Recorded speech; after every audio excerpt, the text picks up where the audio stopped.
وقل جاء الحق وزهق الباطل إن الباطل كان زهوقا.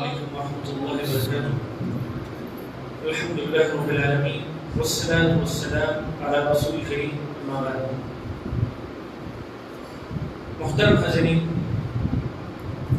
سیرت رسول کے جو موضوع پر دروس چل رہے ہیں اس کی 5ویں نشست ہے. پچھلے درس میں ہم نے کعبۃ اللہ کی تعمیر سے متعلق پڑھا تھا کہ کعبۃ اللہ کی تعمیر سب سے پہلے کس نے کی اور وجوہات کیا تھے.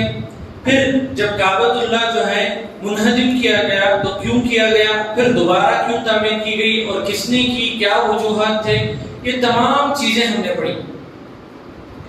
انشاءاللہ آج کے درس میں ایک اور کعبۃ اللہ سے جڑا ہوا ایک بہت ہی اہم رکن، ایک بہت ہی اہم حصہ کعبۃ اللہ کا، جس سے ہم جو ہے طواف شروع کرتے ہیں، جس کے بوسے پر اللہ سبحانہ و تعالی ہمارے گناہ معاف کرتے ہیں. میری مراد حجر اسود ہے. تو کعبۃ اللہ کا جو یہ اٹوٹ حصہ ہے حجر اسود، اس کی کیا تاریخ ہے، یہ کب نازل ہوا، اس کی حیت کیا تھی اور کن کن حادثات سے گزرا، یہ تمام تفصیلات انشاءاللہ آج جانیں گے.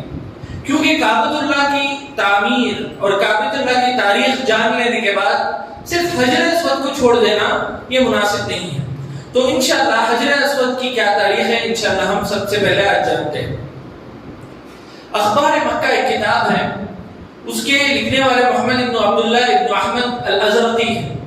وہ جو ہے اس کتاب میں محمد ابن اسحاق بہت بڑے مورخ، انہوں نے صحابہ کو اپنی زندگی میں دیکھا ہے. تابعی ہے، یہ بہت بڑے مورخ ہیں. سیرت کے باب میں یعنی سیرت رسول کے باب میں جو ہے یہ مرجع کی حیثیت رکھتے ہیں. بہت سے سیرتی واقعات جو ہیں انہی کے ذریعے ہمیں ملتی ہیں. تو بہت بڑا عالم دین ہے. وہ بیان کرتے ہیں کہ ابراہیم علیہ السلام نے جب کعبے کی تعمیر کی، یعنی ابراہیم اور اسماعیل علیہ السلام نے مل کر جب کعبے کی تعمیر کی تو اسماعیل علیہ السلام کا کیا کام تھا، اسماعیل علیہ السلام جو ہے پتھر لا کر ابراہیم علیہ السلام کو دیتے تھے اور ابراہیم علیہ السلام جو ہے ان پتھروں کو جمع کر جو ہے کعبے کی تعمیر کر رہے تھے. اور جب کعبے کی تعمیر جو ہے اختتام کو پہنچتی ہے تو ابراہیم علیہ السلام کہتے ہیں اسماعیل علیہ السلام سے کہ تم جا کر ایک پتھر لے کر آؤ جو میں یہاں لگا دوں گا تاکہ جو ہے نا لوگوں کو ایک نشانی ملے، ایک علامت ملے کہ یہاں سے وہ طواف شروع کریں. تو اسماعیل علیہ السلام جو ہے پتھر کی تلاش میں نکل جاتے ہیں، لیکن اسی دوران جو ہے جبرائیل علیہ السلام جو ہے حجر اسود کو لے کر آتے ہیں. حجر اسود کو لے کر آ کر اس جگہ پر لگا دیتے ہیں، یعنی مشرقی جگہ پر جو ہے جہاں آج ہم حجر اسود کو دیکھتے ہیں وہاں اس مقام پر جو ہے نا حجر اسود کو لگا دیتے ہیں. اور جیسے ہی اسماعیل علیہ السلام آتے ہیں تو فوراً سوال کرتے ہیں، اے میرے ابا جان من این لک ھذا، یہ تمہیں کہاں سے ملا، یہ پتھر جو ہے بہت عجیب ہے، یہ کہاں سے ملا تمہیں. کیونکہ اس وقت جیسے ہی ابراہیم علیہ السلام کے سامنے وہ پتھر لے کر آتے ہیں جبرائیل علیہ السلام، اتنا زیادہ روشن ہوتا ہے، اتنا زیادہ چمکدار ہوتا ہے کہ اس کی روشنی جو ہے سارے مکے میں پھیل جاتی ہے، مشرق میں بھی، مغرب میں بھی، شرق میں بھی، غرب میں بھی، ہر جگہ جو ہے نا پھیل جاتی ہے، اتنا زیادہ روشن ہوتا ہے پتھر. تو فوراً جو ہے اسماعیل علیہ السلام سوال کرتے ہیں، اے میرے باجا کہاں سے ملا ہے تمہیں پتھر. تو ابراہیم علیہ السلام فرماتے ہیں کہ پتھر جو ہے مجھے جبرائیل علیہ السلام جو ہے لا کر دیے اور یہ پتھر جو ہے جنتی پتھر ہے، یعنی جنت سے اللہ سبحانہ و تعالیٰ نے اس پتھر کو اتارا ہے. تو سب سے پہلے ہمیں یہی تاریخ ملتی ہے.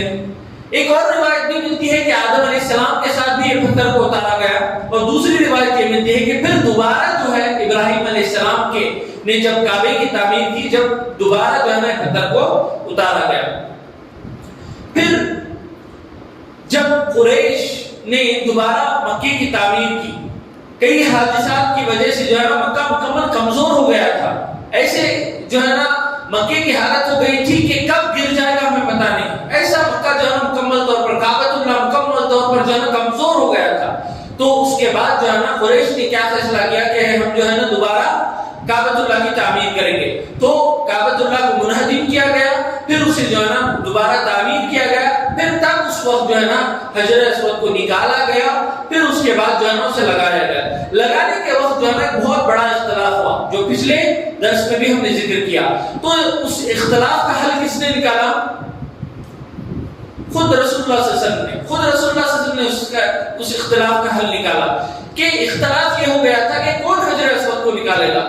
دیکھیے کعبۃ اللہ میں مکہ مکرمہ میں جو لوگ تھے ان لوگوں کو جو ہے نا مال و دولت کی ہرس نہیں تھی، ان لوگوں کو جو ہے نا بڑے مقامات کی ہرس نہیں تھی، ان کو جو ہے نا عزت کی بہت پرواہ تھی، ان کو جو ہے نا اپنا قبیلہ سب سے آگے رہے، ان کاموں میں جو ہے نا اپنا قبیلہ سب سے آگے رہے، اس کی بہت پرواہ تھی۔ اس وجہ سے وہ چاہ رہے تھے کہ جو ہے نا ہمارا قبیلہ جو ہے نا آگے بڑھ کر جو ہے نا جو محترم کام ہے، یعنی جو آخری کام، اختتامی کام، کہ وہ ہمارے ہاتھوں سے ہو، یعنی کیا ہے حجر اسود کو نصب کرنا، وہ کام ہمارے ہاتھوں سے ہو، سب کی یہ خواہش تھی، تمام قبیلوں والوں کی یہ خواہش تھی۔ اگر آپ صلی اللہ علیہ وسلم اس معاملے میں نہیں آتے اور آپ صلی اللہ علیہ وسلم کا فیصلہ نہیں آتا تو جو ہے اس معاملے کو لے کر جو ہے نا جنگیں چھڑ جاتی۔ آج ہمیں یہاں بیٹھ کر جو ہے نا ایک معمولی مسئلہ لگتا ہے، لیکن اگر ان حالات کو سمجھے، مکے والوں کی غیرت کو اگر جو ہے باریکی سے اگر ہمیں پڑھیں گے تو ہمیں پتہ چلے گا کہ وہ چھوٹی سی بات کے لیے جو ہے نا تلواریں نکال لیں گے اور جو ہے نا قتل جو ہے عام ہو جائے گا، بہت قتل عام ہو جائے گا۔ لیکن الحمدللہ رسول اللہ صلی اللہ علیہ وسلم نے آ کر جو ہے نا بہترین فیصلہ کیا۔ کیا کیا رسول اللہ صلی اللہ علیہ وسلم نے؟ حجر اسود کو ایک چادر کے درمیان رکھا اور تمام قبائل کے جو ہے لوگوں کو کہا کہ اس چادر کو پکڑو، اور رسول اللہ صلی اللہ علیہ وسلم نے خود اپنے ہاتھوں سے نصب کیا۔ تو اس حدیث سے، اس واقعے سے بھی ہمیں معلوم ہوتا ہے کہ یہ جو ہے رسول اللہ صلی اللہ علیہ وسلم کے دور میں جو ہے نا جاہلیت کے دور میں ایک مرتبہ جو ہے حجر اسود کو نکالا گیا، تعمیر کی گئی، پھر جو ہے نا اسے لگایا گیا، پھر نصب کیا گیا۔ ایک روایت آتی ہے، عبداللہ ابن عباس اس کے راوی ہیں، وہ فرماتے ہیں ولد النبی صلی اللہ علیہ وسلم یوم الاثنین واستوى یوم الاثنین وخرج مهاجرا من مكة إلى المدينة يوم الاثنين وقدم المدينة يوم الاثنين وتوفي صلى الله عليه وسلم يوم الاثنين ورفع الحجر الأسود يوم الاثنين۔ عبداللہ ابن عباس فرماتے ہیں کہ آپ صلی اللہ علیہ وسلم کی پیدائش پیر کے دن ہوئی، آپ صلی اللہ علیہ وسلم کو نبوت پیر کے دن دی گئی، آپ صلی اللہ علیہ وسلم مہاجر بنے یعنی ہجرت کی پیر کے دن، آپ صلی اللہ علیہ وسلم جو ہے مدینہ پہنچے پیر کے دن، اور آپ صلی اللہ علیہ وسلم جو حجر اسود لگائے، حجر اسود جو نصب کیے وہ بھی پیر کے دن۔ یہ روایت جو ہے نا بہت زیادہ مشہور ہے اور بہت سے لوگ اسے جو ہے نا بڑی پابندی سے ذکر کرتے ہیں، لیکن اس روایت کو جو حضرات یہ ہمارے حدیث ہم تک جو یہ حدیث پہنچا رہے ہیں، اس میں ایک راوی ہیں عبداللہ ابن لہیہ ایک راوی ہے، یہ راوی جو ہے نا ضعیف ہے، اس کی بنیاد پر جو ہے نا یہ روایت بھی ضعیف ہے، یعنی یہ بات جو ہے کہ رسول اللہ صلی اللہ علیہ وسلم نے پیر کے دن حجر اسود لگائے، یہ بات جو ہے نا ثابت نہیں ہے۔ عبداللہ ابن لہیہ اصل میں جو ہے نا ایک ثقہ راوی تھے، وہ اصل میں جو ہے نا ایک بہت جو ہے نا مضبوط حافظے کے اور مضبوط راوی تھے، لیکن کیا ہوا ان کے ساتھ ایک حادثہ ہو گیا کہ ان کی پوری کتابیں جل گئی، اور ایک محدث کا جو حدیث روایت کرتا ہے اس کا پورا سرمایہ کیا ہوتا ہے؟ کتابیں ہی ہوتی ہے، اور کتابیں جیسی ہی جلی ان کا جو ہے حافظہ جو ہے نا مختلف ہو گیا، وہ جو ہے نا کیا صحیح حدیث بیان کر رہے ہیں، کیا غلط حدیث بیان کر رہے ہیں، ان کو خود پتہ نہیں چلتا تھا۔ اس وجہ سے جو ہے نا بعض ان سے جو ہے نا ہمیں ضعیف روایتیں بھی مل جاتی ہیں، تو یہ جو روایت ہے وہ وہی روایت میں سے ہے جو ضعیف ہے، تو یہ بات ثابت نہیں ہے کہ جو ہے نا ہمیں حجر اسود جو ہے رسول اللہ صلی اللہ علیہ وسلم نے پیر کے دن لگایا۔ تو اب اس کے بعد ہم یہ جانتے ہیں کہ حجر اسود کے ساتھ کیا کیا واقعات پیش آئے، کیا کیا حادثے پیش آئے، کن حوادث کے ذریعے حجر اسود کو گزرنا پڑا۔ تاریخ کا اگر مطالعہ کریں گے تو ہمیں اچھی طرح یہ بات پتہ چلتی ہے کہ کعبۃ اللہ جو ہے نا 2 مرتبہ آگ کی لپیٹ میں آیا، یعنی 2 مرتبہ جو ہے نا کعبۃ اللہ جل گیا تھا، مکمل طور پر جل گیا تھا۔ سب سے پہلے جو ہے نا اسلام سے پہلے ایک مرتبہ جلا اور اسلام کے بعد ایک مرتبہ جلا۔ اسلام سے پہلے جو جلا قریش کے دور میں ہی اسلام سے پہلے کعبۃ اللہ جو ہے نا جل گیا تھا، اور جیسے ہی جلا تو حجر اسود بھی جو ہے نا اتنا زیادہ جل گیا تھا کہ اس کے اندر جو کالا پن ہے وہ مزید جو ہے نا سیاہ ہو گیا، اس کے اندر جو کالا پن ہے وہ مزید جو ہے نا کالا ہو گیا، اور اس ہے نا قریش کے لوگوں نے دوبارہ تعمیر کیا اور دوبارہ اسے نصب کیا. پھر عبداللہ ابن زبیر کے دور میں حسین ابن نمیر الکندی اس نے کیا کیا, کعبۃ اللہ کے اوپر حملہ کر دیا, اور اس وقت بھی جو ہے نا کعبۃ اللہ دوبارہ جلا, اور اس وقت بھی جو ہے نا حجر اسود جو ہے نا خوب اچھی طرح جل گیا تھا. پھر اس کو جو ہے نا درست کر کے لگایا گیا. اور اس وقت عبداللہ ابن زبیر نے کیا کیا, عبداللہ ابن زبیر نے جو ہے حجر اسود کے اطراف جو ہے چاندی کا جو ہے نا غلاف کی طرح بنا دیا, جو آج بھی ہم دیکھتے ہیں. اس حیت کا نہیں, لیکن اس زمانے میں جیسا میسر ہوا اس طرح جو ہے نا ایک چاندی کی ایک شیلڈ کی طرح جو ہے نا جو حجر اسود کی حفاظت کر سکے اس طرح بنا دیا, اور حجر اسود کو اپنے ہاتھوں سے نصب کر دیا. یہ جو ہے نا دو واقعات ہیں جس کی وجہ سے جو ہے نا حجر اسود مکمل طور پر جل گیا تھا, لیکن اتنا نہیں جلا تھا کہ مکمل ضائع ہو, بس جو ہے نا اس کی جو سیاہی تھی وہ جو ہے نا تھوڑا اس میں جو ہے نا شدت آ گئی تھی. پھر ایک دوسرا واقعہ پیش آتا ہے حجر اسود کے ساتھ, وہ ہارون رشید کے دور میں کیا ہوتا ہے, بارشوں کی وجہ سے, موسم کی وجہ سے وہ جو چاندی رہتی ہے وہ اتنی زیادہ کمزور ہو جاتی ہے کہ قریب تھا کہ حجر اسود گر جائے. اسی دوران اتفاق سے کیا ہوتا ہے, ہارون رشید جو ہے نا عمرے پر آتے ہیں, عمرے پر آ کر جو ہے نا حجر اسود کی وہ حالت دیکھتے ہیں, حالت دیکھ کر فوراً جو ہے کہتے ہیں کہ اس کو دوبارہ اصلاح کریں. پھر جو ہے نا تب دوبارہ جو ہے حجر اسود کے اطراف جو چاندی رہتی ہے اس کو مضبوط کیا جاتا ہے, اور پھر ہارون رشید اپنے ہاتھوں سے دوبارہ اس کو جو ہے نا نصب کر دیتے ہیں. پھر تیسرا واقعہ, یہ بہت جو ہے نا تاریخ کے اندر بہت غمناک واقعہ ہے اور بہت بڑا حادثہ ہے یہ, اور بہت مشہور حادثہ ہے. اسے جو ہے نا قرامطہ کا حادثہ کہتے ہیں تاریخ میں. یہ واقعہ جو ہے نا 317 ہجری میں پیش آیا. ہوا کیا, ایک بادشاہ تھا, بحرین کا بادشاہ تھا, ابو طاہر ترمیجی اس کا نام تھا. اس نے جو ہے نا وہ یہ چاہ رہا تھا کہ جو حج جو مکہ مکرمہ میں ہو رہا ہے وہ یہ چاہ رہا تھا کہ بحرین میں ہو. حج کہاں ہو, بحرین میں ہو, وہاں سب لوگ آئے, وہاں جو ہے نا لوگ آ کر زیارت کریں. کیونکہ جو ہے نا لوگ حج کے لیے آتے ہیں, لیکن اس سے جو ہے نا وہ شہر جو ہے نا بہت زیادہ ترقی کرتا ہے, وہاں کا جو بزنس ہے وہ بھی جو بہت زیادہ ترقی کرتا ہے. کئی مقاصد جو ہے جڑ جاتے ہیں جب لوگ حج کے لیے آتے ہیں. تو وہ بادشاہ یعنی ابو طاہر ترمیجی یہ چاہ رہا تھا کہ جو ہے نا حج اگر ہمارے پاس منتقل ہو جائے, اگر کعبۃ اللہ, حجر اسود سب میں لے کر چلے جاؤں بحرین, تو لوگ وہاں آئیں گے اور وہاں آ کر حج کریں گے. اس طرح اس نے سوچا اور کیا کیا, کعبۃ اللہ پر حملہ کر دیا. کعبۃ اللہ پر حملہ کر کے حج کا موسم تھا اور کئی حجاج کو اس نے قتل کیا. پھر اس کے بعد کعبۃ اللہ پر بھی حملہ کیا, کعبۃ اللہ کو بھی جو ہے نا بہت نقصان ہوا, اور اس کے ساتھ اس نے کیا کیا, جو ہے حجر اسود کو لے جا کر جو ہے نا اس کی تلوار سے جو ہے نا بہت زور سے مارا اس نے, جس کی وجہ سے حجر اسود نیچے گر کر ٹوٹ بھی گیا. پھر اس کے بعد جو ہے نا وہی حجر اسود کو جو ٹوٹے ہوئے ٹکڑے تھے وہ لے کر جو ہے نا وہاں سے نکل گیا, وہ لے کر جو ہے نا بحرین چلے گیا, یعنی اس نے حجر اسود کی چوری کر کے وہاں سے وہ نکل گیا. پھر اس کے بعد جو ہے نا 332 ہجری میں یعنی 332 ہجری میں جو ہے کیا ہوا, اس کا انتقال ہو گیا. اس کے انتقال کے بعد جو ہے سمر ابن حسن ترمیجی یہ جو ہے نا بادشاہ بنے بحرین کے.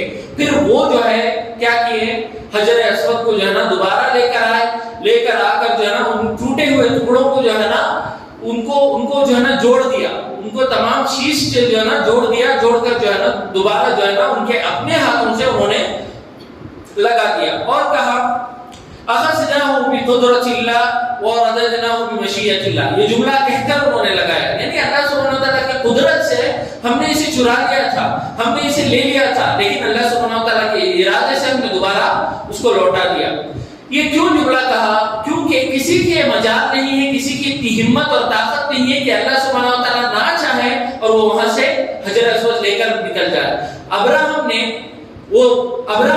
بس جو ہے نا حملہ کرنے کی سوچی, تو اللہ سبحانہ وتعالی نے اس کا حال کیا, کیونکہ اللہ سبحانہ وتعالی نہیں چاہ رہا تھا کہ اس کے کعبۃ اللہ کے ساتھ یا حجر اسود کے ساتھ کچھ حادثہ پیش آئے. یہاں اللہ سبحانہ وتعالی کی اللہ سبحانہ و تعالیٰ تقدیر میں لکھ دیا تھا، تقدیر میں لکھ دیا تھا کہ جو ہے نا حجر اسود چوری ہوگا، بس اسی وجہ سے، ورنہ اللہ سبحانہ و تعالیٰ کی مشیت کے آگے، اللہ سبحانہ و تعالیٰ کی مرضی کے آگے کوئی جو ہے نا یہ ہمت اور طاقت نہیں رکھ سکتا کہ وہ جو ہے نا حجر اسود لے کر جائے۔ تو اسی وجہ سے جو ہے نا یہ سنبل ابن حسن ترمذی کہتے ہیں کہ اخذناہ بقدرت اللہ، اللہ سبحانہ و تعالیٰ کی قدرت تھی، اسی وجہ سے اللہ سبحانہ و تعالیٰ نے مقدر کر دیا تھا، اسی وجہ سے ہم نے چوری کر کے لے کر گئے تھے، اور پھر اللہ سبحانہ و تعالیٰ کی مشیت، اللہ سبحانہ و تعالیٰ کا حکم آ گیا اور ہم جو ہے ہمارے ہاتھوں سے لے کر آ کر اسے واپس لگا رہے ہیں۔ تو اس بات سے ہمیں یہی بات معلوم ہوتی ہے کہ اللہ سبحانہ و تعالیٰ نے مقدر کر دیا تھا اس وجہ سے، بس اس وجہ سے جو ہے نا وہ حجر اسود جو ہے نا چوری ہو گیا تھا۔ اور کتنے سال یہ چوری ہوا تھا؟ 22 سال تک مکمل طور پر وہ بحرین ہی میں تھا۔ لیکن جو وہ ارادتاً لے کر گیا تھا، یعنی جو ابو طاہر ترمذی جو جس ارادے سے لے کر گیا تھا وہ ارادے میں کامیاب نہیں ہوا۔ وہ یہ چاہ رہا تھا جیسے ہی میں حجر اسود لے کر جاؤں گا تو جو ہے نا پورے لوگ حج کرنے کے لیے وہاں آ جائیں گے، لیکن ویسا معاملہ نہیں ہوا، وہ جو ہے نا اپنی سازش میں ناکام رہا۔ تو 22 سال جو ہے وہ مکمل طور پر انہی کے پاس رہا۔ تب لوگ، جو بھی لوگ حجاج حج کرنے کے لیے آتے تھے، وہ حجر اسود کی جو جگہ تھی جہاں پر لگا ہوا تھا وہیں سے جو ہے نا حج جو ہے نا طواف شروع کرتے اور وہیں بوسہ دیتے اور وہیں استلام کرتے تھے۔ لیکن وہ لوگ جو ہے نا حجر اسود کیونکہ بحرین میں ہے وہاں انہوں نے سفر نہیں کیا، یہی جو ہے نا حج جاری رکھے۔ پھر ایک چوتھا واقعہ ہوتا ہے حجر اسود کے ساتھ۔ ایک نصرانی شخص روم سے آتا ہے اور ایک مرتبہ وہ دیکھتا ہے کہ کوئی نہیں ہے، سخت جو ہے نا گرمی کا ماحول ہے، بس 2-3 افراد جو ہے نا طواف کر رہے ہیں، 2-3 افراد طواف کر رہے ہیں۔ تو فوراً جو ہے نا موقع کی تلاش میں جا کر جو ہے نا فوراً اس پر حملہ کرتا ہے، حجر اسود پر حملہ کرتا ہے۔ لیکن ایک مار پڑتی ہے اس کی حجر اسود پر، فوراً جو ہے لوگ اسے دیکھ لیتے ہیں اور فوراً اسے پکڑتے ہیں اور اس کو جو ہے نا مکمل طور پر سزا دے کر اسے بھیج دیتے ہیں۔ پھر ایک 5واں واقعہ ہوتا ہے حجر اسود کے ساتھ۔ ایک ملحد شخص ملحد یعنی پہلے تو مسلمان تھا لیکن بعد میں اس نے کیا کیا؟ اسلام سے پھر گیا اور اس نے کیا کیا؟ یہ جو ہے واقعہ بھی جو ہے حج کے دوران ہی کا واقعہ ہے کہ اس نے کیا کیا؟ حج کے دوران تمام حجاج کے ساتھ آیا، جمعہ کا دن تھا، جمعہ کی نماز کے بعد وہ فوراً اٹھ کر گیا۔ وہ اس نیت سے گیا کہ میں جو ہے نا جا کر جو ہے حجر اسود کا بوسہ لے رہا ہوں، اس نیت سے وہ گیا۔ پھر کیا کیا؟ 2 جو ہے ہتھیار اس نے اپنے ہاتھ میں لے لیے اور فوراً بہت زور سے جو ہے نا حجر اسود کو مارنے لگا۔ 3 مرتبہ اس نے حجر اسود کو مارا، جس کی وجہ سے 3 چھوٹے حصے حجر اسود کے نکل کر ٹوٹ کر گر گئے۔ پھر وہ کیا کیا؟ وہ حجر اسود کے حصے جو ہے نا اٹھانے کی کوشش کرنے لگا، فوراً اسے آ کر جو ہے نا لوگ گرفتار کر لیا۔ پھر جو ہے نا اس حجر اسود کے ٹکڑوں کو جو ہے نا دوبارہ جو ہے نا لگا دیا گیا، دوبارہ جوڑ دیا گیا۔ مورخین بتاتے ہیں کہ صرف جو ناخن کا جتنا ہمارا ناخن ہوتا ہے اتنا حصہ جو ہے نا ٹوٹ کر 3 اتنے حصے ٹوٹ کر گر گئے تھے، اس سے بڑا معاملہ نہیں تھا، اس وجہ سے جو ہے نا دوبارہ اس کو جوڑ دیا گیا۔ پھر 6واں واقعہ پیش آتا ہے کہ ایک عراقی شخص جو ہے آ کر جو ہے حجر اسود کو مارنے کی کوشش کرتا ہے، ابھی مارتا نہیں بس مارنے کی کوشش کرتا ہے۔ ناصر جابش ایک بہت بڑے امیر تھے، انہوں نے جو ہے نا فوراً اس کی گرفت کر لی اور اسے فوراً قتل کر دیا کیونکہ اس کا ارادہ بہت ناپاک تھا۔ پھر ایک 7واں اور آخری حادثہ جو پیش آتا ہے حجر اسود کے ساتھ وہ یہ کہ ایک فارسی آدمی جو افغانستان کا ہے وہ آتا ہے اور وہ کیا کرتا ہے؟ حجر اسود کو توڑ لیتا ہے، چھوٹے اس کے حصے توڑ لیتا ہے، حجر اسود سے نکال لیتا ہے اور اس کے ساتھ ساتھ کعبۃ اللہ کے جو غلاف رہتا ہے، کعبۃ اللہ کا جو غلاف ہے اس سے بھی جو ہے نا ایک حصہ پھاڑ لیتا ہے، کعبۃ اللہ کا غلاف کا بھی ایک حصہ نکال لیتا ہے اور اس کے ساتھ ساتھ کچھ چاندی بھی نکال کر یہ تینوں چیزیں لے کر بھاگ رہا ہوتا ہے۔ فوراً جو کعبۃ اللہ کے نگران ہوتے ہیں، جو کعبۃ اللہ کے جو جس طرح ایک نگران کرنے والے ہوتے ہیں، وہ فوراً اس کو دیکھ لیتے ہیں اور ان لوگوں کو اس کے اوپر شک آتا ہے۔ جیسے ہی تلاشی لیتے ہیں تو اس کے پاس حجر اسود کے وہ ٹکڑے ملتے ہیں، کعبۃ اللہ کا غلاف کا ایک حصہ ملتا ہے اور کچھ چاندی ملتی ہے، فوراً اس کو روک لیتے ہیں اور اس کو سزا دیتے ہیں اور وہ تمام حصے جو ہے نا واپس جو ہے نا جوڑ دیتے ہیں۔ اور اس مرتبہ جو ہے نا مکمل بخشیش کی طرح ایک لکوڈ ڈال کر جو ہے نا کعبۃ اللہ کے طرف جو حجر اسود کے جو حصے ہیں اس کو مکمل طور پر جوڑ دیا جاتا ہے اور مضبوطی کے ساتھ اسے لگا دیا جاتا ہے. تو ان تمام باتوں سے ہمیں ایک بات اچھی طرح معلوم ہوتی ہے، مسلمانوں کے اندر جو ہے نا ایک عام فہم یہی ہے کہ جو آج ہم دیکھتے ہیں حجر اسود کا جو آج ہم حصہ دیکھتے ہیں، ہم یہی سمجھتے ہیں کہ پورا کا پورا حجر اسود ہی ہے، پورا کا پورا حجر اسود ہے. نہیں، اس میں جو ہے نا بیچ میں صرف درمیان میں جو ہے بعض پتھر لگے ہوئے ہیں، وہی حجر اسود ہے. باقی کا وہ جو حصہ ہے اس کی حفاظت کے لیے ہے، وہ بس اس کی حفاظت کے لیے. درمیان میں جو ہے نا 7-8 ٹکڑے ایسے ہیں جو حجر اسود کے ہیں. باقی کا جو حجر اسود تھا وہ مکمل طور پر ضائع ہو گیا. مورخین بتاتے ہیں کہ جب حجر اسود جو ہے آسمان سے اترا تھا، وہ جو ہے ہمارے یہ ہاتھ کی جو ہڈی ہے اس کے برابر تھا، اس کے برابر تھا. وہ حوادث کا شکار ہوتے ہوئے، کبھی چوری ہوتے ہوئے، کبھی جل گیا، کبھی جو ہے نا گر کر ٹوٹ گیا، کبھی اس پر حملے کیے گئے. اس کی وجہ سے جو ہے نا وہ حجر اسود ختم ہوتے ہوتے اب جو ہے نا بس چند ٹکڑے باقی رہ گئے ہیں. لیکن آج بھی اگر کوئی شخص جو ہے نا اس کا استلام کرتا ہے، اس کا بوسہ لیتا ہے، تو وہی فضیلت حاصل ہوگی، وہی برکتیں حاصل ہوگی جو اس دوران حاصل ہوتی تھی جب حجر اسود مکمل تھا. اب حجر اسود جب نازل ہوا تو کیسا تھا؟ عبداللہ ابن عباس فرماتے ہیں کہ رسول اللہ صلی اللہ علیہ وسلم نے فرمایا نزل حجر الاسود من الجنة وهو اشد بياضا من اللبن فسودته خطايا بني آدم. رسول اللہ صلی اللہ علیہ وسلم فرماتے ہیں جب حجر اسود نازل ہوا تو جو ہے دودھ سے زیادہ سفید تھا، دودھ سے زیادہ اس کے اندر روشنائی تھی. پھر اس کے بعد جو آدم علیہ السلام کی جو اولاد ہے ان کے گناہ، ان کے شرک کی وجہ سے جو ہے نا ان کے اس کے اندر سیاہی آ گئی. تو بعض لوگ یہ اعتراض کرتے ہیں کہ حجر اسود جو ہے نا گناہوں کی وجہ سے سیاہ ہو گیا، گناہوں کی وجہ سے کالا ہو گیا. پھر جو لوگ مومن ہیں ان کے نیکیوں کی وجہ سے اس کے اندر سفیدی کیوں نہیں آ رہی ہے؟ اس طرح جو ہے نا بعض لوگ اعتراض کرتے ہیں. تو اللہ سبحانہ و تعالیٰ کی سب سے پہلے یہ حکمت ہے، اللہ سبحانہ و تعالیٰ اسے کالا ہی رکھنا چاہ رہا ہے. کیوں؟ سب وجہ کیا ہے؟ اللہ سبحانہ و تعالیٰ حجر اسود کے ذریعے یہ پیغام دینا چاہ رہا ہے لوگوں کو کہ ایک پتھر جو ہے لوگوں کے گناہوں کی وجہ سے کالا ہو سکتا ہے، تو لوگوں کا دل اس کے گناہوں کی وجہ سے کتنا کالا ہو سکتا ہے. جبکہ ایک پتھر سے زیادہ نرم جو ہے ہمارا دل ہوتا ہے، ایک پتھر سے زیادہ جو ہے نا بہت زیادہ اس کے اندر جو ہے نا تاثر لینے والی چیز ہوتی ہے دل کے اندر. تو ایک پتھر کا یہ حال ہو سکتا ہے تو ایک دل کا کیا حال ہو سکتا ہے گناہوں کی وجہ سے. تو اللہ سبحانہ و تعالیٰ ایک پیغام دینا چاہتا ہے لوگوں کو کالا ہی رکھ کر کہ جو ہے تمہارے گناہ جو ہے کالی ہے وہ کہ جو ہے نا جتنا تم گناہ کرتے جاؤ گے تمہارا جو ہے نا دل بھی اتنا زیادہ سیاہ کاری میں جو ہے نا ملوث ہوتا جائے گا، وہ مکمل طور پر سیاہ ہو جائے گا. تو اس وجہ سے اللہ سبحانہ و تعالیٰ ایک پیغام دینا چاہتا ہے. اسی طرح حجر اسود کی کئی ساری فضیلتیں ہیں، بس میں 2-3 ذکر کر کے اپنی بات کو ختم کرتا ہوں. مسند احمد میں کی روایت آتی ہے، انس رضی اللہ عنہ فرماتے ہیں کہ رسول اللہ صلی اللہ علیہ وسلم نے فرمایا الحجر الاسود من الجنہ، کہ حجر اسود جو ہے نا جنت کا پتھر ہے. اس سے جو ہے نا ہمیں واضح طور پر معلوم ہوتی ہے دنیا میں جتنی بھی چیزیں ہیں اس میں اللہ سبحانہ و تعالیٰ نے خاص طور پر جنت سے ایک پتھر اتارا اور ہمارے لیے جو ہے نا گناہوں کی مغفرت کے لیے جو ہے نا اسے رکھا ہے. تو اس کی فضیلت کے لیے، اس کی برکت کے لیے اتنی بات کافی ہے کہ وہ دنیاوی پتھر نہیں ہے، وہ ایک جنتی پتھر ہے. اور اسی طرح ایک بہت بڑی فضیلت عبداللہ ابن عباس فرماتے ہیں رسول اللہ صلی اللہ علیہ وسلم نے فرمایا لَيَأْتِيَنَّ هَذَا الْحَجْرُ يَوْمَ الْقِيَامَةِ لَهُ عَيْنَانِ يُبْصِرُ بِهِمَا وَلِسَانٌ يَنْطِقُ بِهِ وَيَشْهَدُ عَلَى مَنِ اسْتَلَمَهُ بِحَقِّهِ. عبداللہ ابن عباس فرماتے ہیں کہ رسول اللہ صلی اللہ علیہ وسلم نے فرمایا یہ جو پتھر ہے یہ قیامت کے دن آئے گا، اسے 2 آنکھ ملے گی اور اسی طرح اسے زبان ملے گی.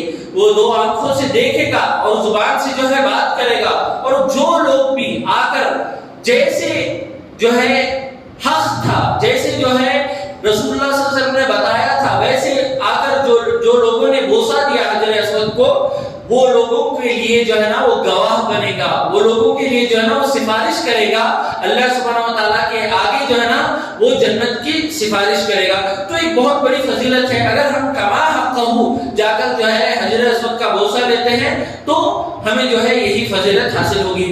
اور امام ذہبی جب حج کرنے کے لیے جاتے ہیں، بہت بڑے محدث ہیں یہ، وہ فرماتے ہیں کہ میرے لیے یہی فضیلت کافی ہے کہ اس جگہ میں بوسہ دے رہا ہوں جہاں جو ہے افضل البشر یعنی رسول اللہ صلی اللہ علیہ وسلم نے جہاں بوسہ دیا ہے۔ یقینی طور پر رسول اللہ صلی اللہ علیہ وسلم نے حجر اسود کو بوسہ دیا ہے، اور ایک مرتبہ نہیں کئیوں مرتبہ رسول اللہ صلی اللہ علیہ وسلم نے حجر اسود کو بوسہ دیا ہے۔ یقینی طور پر اس جگہ ہمیں بھی بوسہ دینے کا موقع مل رہا ہے، تو کتنی بڑی فضیلت کی بات، کتنی بڑی شرف کی بات۔ تو امام ذہبی فرماتے ہیں کہ یہ میرے لیے شرف کافی ہے، اتنی بات میرے لیے کافی ہے کہ جہاں رسول اللہ صلی اللہ علیہ وسلم نے بوسہ دیا وہاں جو ہے نا مجھے بوسہ دینے کا موقع مل رہا ہے۔ تو یہ بہت بڑی فضیلت ہے، یہ بہت بڑی برکت ہے کہ جہاں رسول اللہ صلی اللہ علیہ وسلم نے چلا پھرا اور جہاں رسول اللہ صلی اللہ علیہ وسلم نے بوسہ دیا وہاں ہمیں جو ہے نا چلنے پھرنے اور بوسہ دینے کی جو ہے سعادت نصیب ہو رہی ہے، کوئی معمولی چیز نہیں ہے۔ تو ان تمام باتوں سے یہی معلوم ہوتا ہے، ان تمام واقعات سے، حوادث سے ہمیں ایک بات واضح معلوم ہوتی ہے کہ اگر اللہ سبحانہ و تعالیٰ کسی چیز کی حفاظت کرنا چاہے تو اسے کوئی نقصان نہیں پہنچا سکتا، اور اگر اللہ سبحانہ و تعالیٰ کسی کو نقصان پہنچانا چاہے تو اسے کوئی حفاظت بھی نہیں کر سکتا۔ تو اس کا یہی پیغام ہے، اور ہم جو ہے مسلمان ہونے کی حیثیت سے جو ہے نا حجر اسود کی تاریخ بھی جاننا بے حد ضروری ہے۔ تو آخر میں اللہ سبحانہ و تعالیٰ سے دعا ہے کہ اللہ سبحانہ و تعالیٰ ہمیں سیرت رسول کو پڑھنے اور اس پر عمل کرنے اور اسے دوسروں تک پہنچانے کی توفیق عطا فرمائے۔ آمین۔ وآخر دعوانا الحمدللہ رب العالمین۔